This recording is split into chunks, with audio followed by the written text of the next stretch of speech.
In Tianjin city on Qifeng, there's a museum called China House.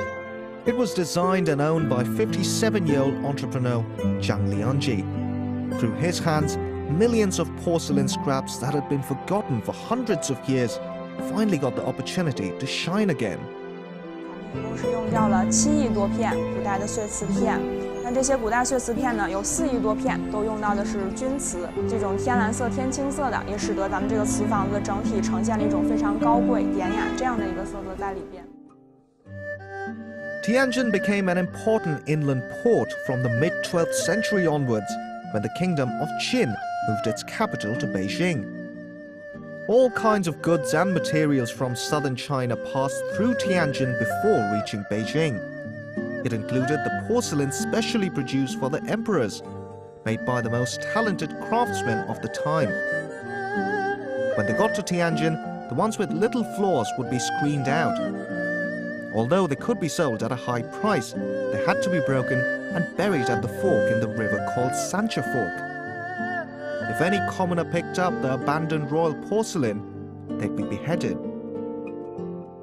Over the last 800 years, porcelain through the dynasties were thrown into the river, until in the 1960s, Tianjin started a river regulation project, and these scraps once more saw the light of the day.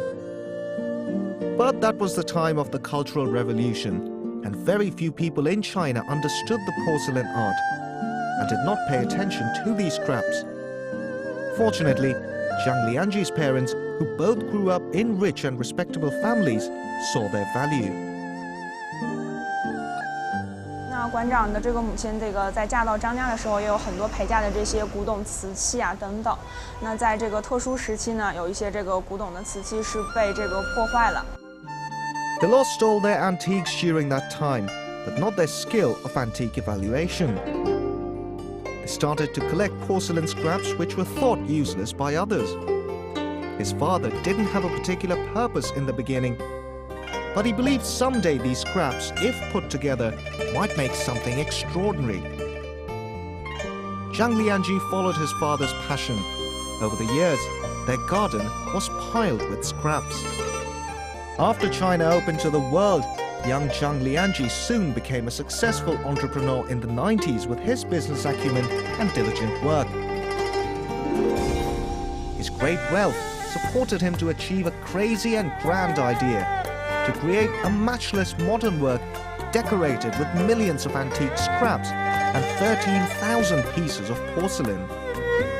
He bought a French-style building at the former Italian concession from the government in 2000. It was not fit to live in, but still cost 30 million renminbi, about 3.62 million US dollars. He then spent 2 years on structural maintenance and then another 5 on refurbishment. It finally opened in 2007, and now it's one of the must-visit places in Tianjin. I traveled around the world, but this is the first time that I saw such a place. If any of my friends come to Beijing, I will strongly suggest them to come to Tianjin and visit this place, because this is very close to Beijing as well. By train it takes only half an hour. 那每年呢，其实都有各种财团对咱们这个瓷房子进行一个评估。最近的一次评估呢，评估咱们这个瓷房子价值是98亿6千万。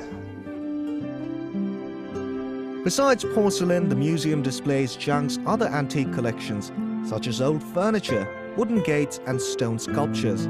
It charges 35 renminbi, which is about $6 US for the entrance ticket.